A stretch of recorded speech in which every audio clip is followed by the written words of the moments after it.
What if the person who claims to love you is also the one who's quietly erasing your sense of reality? You might think you're just in a difficult relationship. Maybe you've blamed yourself, questioned your sanity, or made excuses for behavior that, deep down, you know isn't okay. But living with someone who has Narcissistic Personality Disorder, NPD, is not just emotionally exhausting, it can be psychologically dangerous.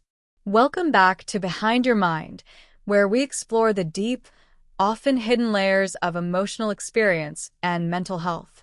Today, we're unpacking what it's really like to live under the same roof as someone with NPD and why surviving it requires more than just patience. It requires awareness, boundaries, and courage.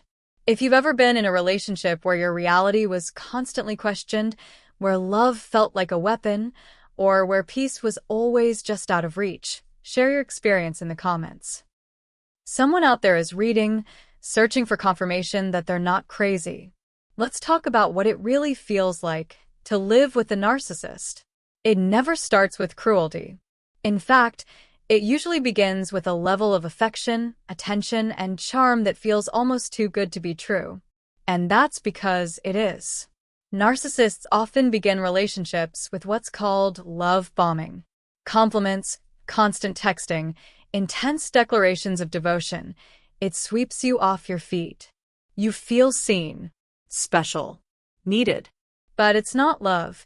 It's control disguised as connection. So ask yourself this. Was their affection a gift or a setup? After the initial high, the energy shifts. Subtly, at first. A sarcastic jab here. An unexpected outburst there. You're confused, but they smile and act like nothing happened. You tell yourself not to overthink it. Maybe they were just tired. Maybe you're too sensitive. But this is how it begins, the slow erosion of your intuition. And you start asking, what did I do wrong?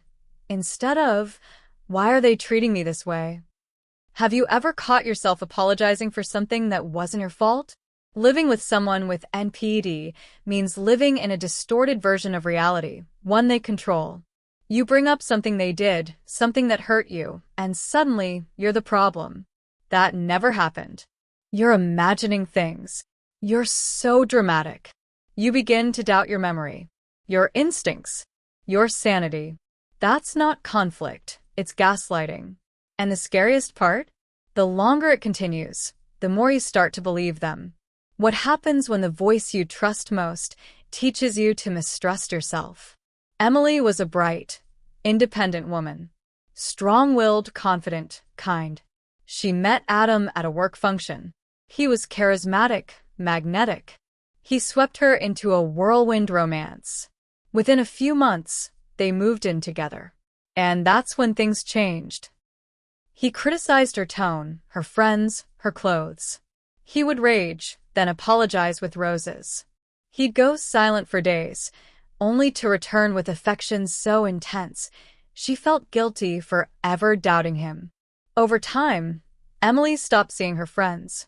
She second-guessed every sentence she spoke. Her world had shrunk into his moods. And the saddest part? She didn't even realize it was abuse until she read a post online about narcissistic relationships. If someone needs to break you down in order to feel superior, that isn't love, it's control. How many Emilys are out there still thinking they're just not trying hard enough? Living with someone with NPD often means living in an emotional war zone, where peace is temporary and the next explosion is always around the corner. There's a cycle. Idealize, you're amazing. They put you on a pedestal. Devalue. Suddenly, you're never good enough. Discard. They withdraw affection or disappear, emotionally or physically. Hoover. They suck you back in with fake apologies or empty promises. And just when you think it's over, it starts again. It's not just exhausting. It's traumatizing. How do you heal when the person hurting you is also the one who holds you when you cry? Here's what makes these relationships so hard to leave. Hope. You remember the good times. The moments they held you, supported you, made you laugh. And you hold on thinking, if I can just be more patient, if I can just do better. But narcissists aren't interested in healing. They're interested in control. And the more you try to change for them, the more power you give away. So here's the painful truth. You can't fix them. And it's not your job to. What if letting go isn't giving up, but finally choosing yourself? Let's take a pause here. Because living with someone with NPD doesn't just affect your emotions, it affects your entire nervous system. Constant stress, walking on eggshells, the fear of saying the wrong thing. It floods your body with cortisol and adrenaline. You may develop insomnia, digestive issues, panic attacks, brain fog, even autoimmune symptoms. This is trauma in slow motion, and your body keeps the score. So when people ask, "Why didn't you just leave?" they don't understand that you are fighting for your reality, your peace, and your survival every single day. What if the cost of staying isn't just emotional but physical? If there are kids in the home, the danger multiplies. Children absorb everything, even what isn't said. They watch the blame shifting, the yelling, the manipulation, and sometimes they internalize it as normal. Worse, they may become pawns in the narcissist's game, used to triangulate, control, or guilt trip you. And one day, they may mirror what they've seen, or run from love because it feels unsafe. Is protecting the illusion of family worth sacrificing your child's sense of safety? The first boundary isn't spoken to them. It's whispered to yourself. I deserve peace. That boundary may begin with journaling your experiences, or seeing a therapist, or talking to someone you trust. It may look like walking away from arguments that go nowhere, refusing to defend yourself to someone who only wants control, or making a plan to leave. It doesn't have to be dramatic, it just has to be real. What's one boundary you've been afraid to set but know you need to? You can leave. You can rebuild. You can heal. It won't be easy. Narcissists don't like losing control, and they often retaliate when they feel it slipping. But you are not weak for wanting to feel safe.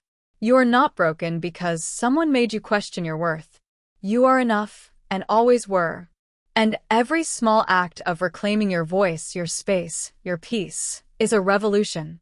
So, where does your healing begin? This video is meant for educational and awareness purposes only. If you're experiencing emotional distress or suspect you're in an abusive relationship, please seek support from a licensed mental health professional or contact a local domestic abuse helpline. If this video helped you feel seen, share your story in the comments. You never know who you might be helping just by speaking up. You deserve to feel safe, not just sometimes, but always. And hey, if this episode helped you understand yourself or someone else just a little better, please consider subscribing, liking, or just sharing this with someone who might need it. Until next time, stay curious, stay compassionate, and remember I'm right here with you, behind your mind.